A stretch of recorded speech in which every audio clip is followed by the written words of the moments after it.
Con dos especialistas en temas, entre otros, en temas sindicales.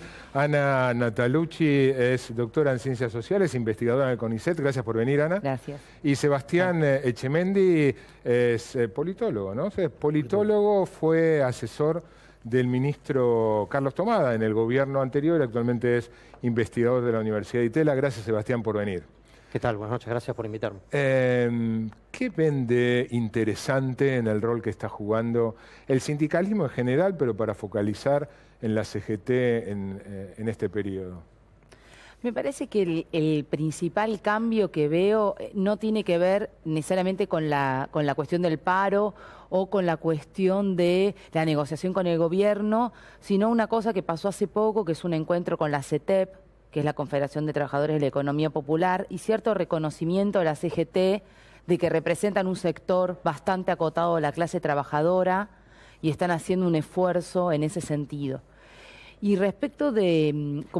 ampliar su base de representación, claro. Porque me parece que de todos los paneles que vimos, yo agregaría dos cosas. Uno es que los sindicatos representan un sector bastante acotado de los trabajadores. Hace unos días, cuando se discutía en el Senado la ley de emergencia social, había, según los datos de la UCA, era 16% de trabajadores en el sector público, 32% en el privado y el resto... sin patrón, en ninguno de los dos rubros. Informales. Sí, informales, precarizados, cooperativistas. Entonces es un número bastante significativo. Y me parece que en eso la CGT, la verdad es que a veces se dice, bueno, lo del paro, no sé cuánta fuerza hoy tiene la CGT para garantizar un paro y que eso detenga la economía, es decir, que sea un paro contundente. ¿No? Porque ahí hay algo de cómo medir efecto político del paro que no es menor. Sebastián. Sí, yo ahí, Marcelo, saldría un poco de la foto de hoy y me gustaría meterme en la película, ¿no? Vos tenés un gobierno de centro-derecha que ensaya un ajuste cambiario, monetario, y sin embargo mantiene las paritarias y mantiene los consejos de ingreso, ¿no?, que venían del gobierno anterior. Los mantiene contra su voluntad, todos, contra su voluntad última. Todos sabemos que no está en la filosofía, cualquiera que haya hablado con alguien de este gobierno sabe, en la filosofía de ellos no está discutir los salarios con el sindicalismo en forma sectorial o agregada. Ellos creen en la negociación individual, creen en la negociación a lo sumo por empresa, ¿no? Entonces, de hecho, que se haya mantenido, aún en un contexto, regresivo, ese paraguas institucional es importante, ¿no? En términos generales. Eso del lado del gobierno. Del lado del movimiento obrero, yo creo que, hay dos, por lo menos del movimiento obrero organizado, hay dos ramas que siempre ha tenido el sindicalismo, por otra parte. Una rama más, o un sector más negociador, más ligado al Estado, por las obras sociales, pero también por otros subsidios. Y un sector que, yo agregaría lo que decía Natalia, que también hay que ponerlo ahora en la foto y que no ha estado mencionado, que es el sector que protagonizó la marcha federal. No te olvides que uno podría decir que la marcha federal es la convocatoria desde el sindicalismo, del sindicalismo no dominante, más grande que hubo en la Argentina desde el Cordobazo, uno podría decir, ¿no? Más grande que la Marcha Federal del 94. Ese sector hoy no está en esta mesa de negociación, no está en este consejo que se está llamando. Esa marcha federal es un poco para vincular con lo que decía Ana. Esa marcha federal es, no totalmente, pero empleo público, sectores informales. Sí. Bueno, pero también hay sectores de la CGT, de la Cuenca de San Lorenzo, sectores más combativos, bancarios, que es un sindicato importante, en fin. Hay mucho corte, y más que en otras épocas, hay mucho corte por abajo del sindicalismo. No podemos, sobre todo después de 12 años de activación sindical, de negociación colectiva, es muy difícil hablar del sindicalismo como un sujeto verticalizado, ¿no? Hay mucho movimiento abajo y eso también hay que ponerlo en el análisis de esta situación, ¿no? Pero ahí agregaría una cosa, dentro de CGT también se da ese proceso. Porque la CGT, a diferencia de otros momentos, tiene un triunvirato por 4 años. Y eso demuestra cierta dificultad para elegir un solo secretario.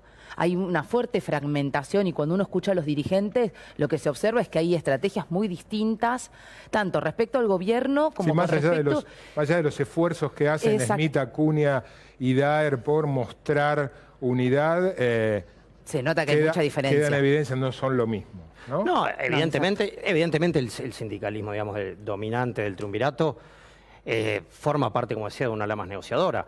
Pero también es cierto que hay otros actores en la mesa, me parece que tenemos que considerarlo, y que por otro lado, este es un gobierno que no tiene aliado sindical significativo. Eso, si lo pensamos, también es una novedad histórica. Menem tenía aliados concretos. Sí, claro. El kirchnerismo ni hablar, digamos, ¿no? Era un gobierno con fuerte apoyo sindical.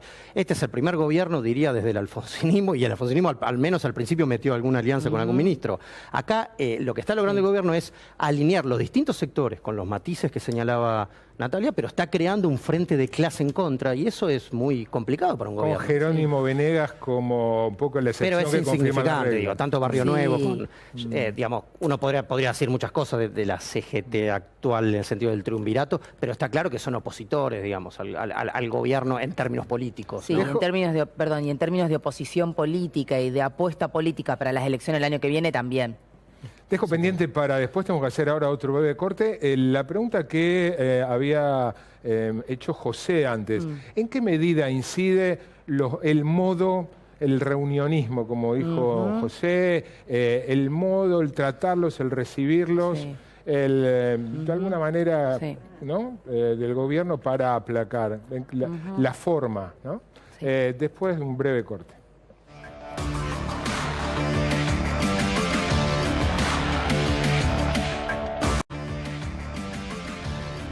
Seguimos aquí con Ana Natalucci y con Sebastián Etchemendy. Había quedado planteado en qué medida el reunionismo, el hecho que los reciba y hablen y dialoguen, puede un poco aliviar, suavizar la relación de la CGT con ellos.